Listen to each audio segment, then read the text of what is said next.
Le ministre de l'Industrie et de l'Énergie était à la centrale du Bugey aujourd'hui. Roland Lescure est venu confirmer l'engagement du gouvernement pour la construction de réacteurs nouvelle génération, des EPR qui n'entreront pas en fonction avant 2042.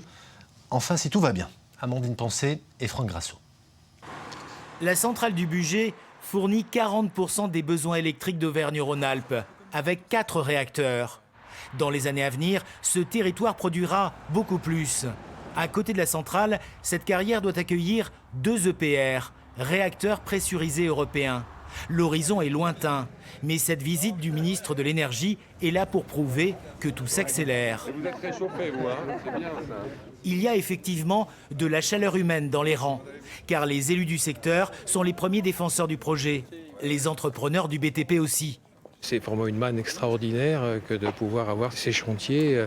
Oui, je crois qu'on aura la chance de vivre ça pendant une vingtaine d'années. Oui, je crois que c'est très intéressant et même, on peut dire, impressionnant, je pense. Je suis très heureux d'être ici dans une centrale qui représente à la fois le passé, le présent et l'avenir du nucléaire français. Les EPR ont pourtant une histoire compliquée. Report, dysfonctionnement, la technologie a longtemps trébuché. D'ici à 2042, le ministre veut croire que tout aura changé.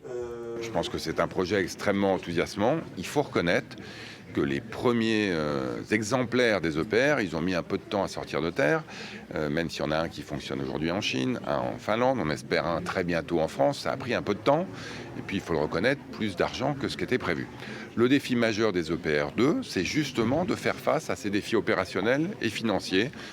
Dans le métier, on dit qu'il faut être dans les temps, dans les budgets. J'espère bien que les EPR2, ce sera le cas. 3 implantations d'EPR2 sont prévues en France pour un coût de 52 milliards d'euros. Pour certains, ce rebond du nucléaire se fait au détriment des énergies renouvelables. L'impact environnemental fait aussi partie des préoccupations. Mais le Rhône, qui doit rafraîchir les installations, ne devrait pas en souffrir, selon les experts.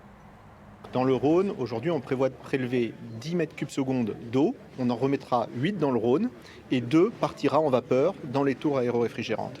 Il faut mettre ce chiffre au regard du débit moyen du Rhône qui fait plus de 450 mètres cubes secondes. Rassurer, positiver, encourager.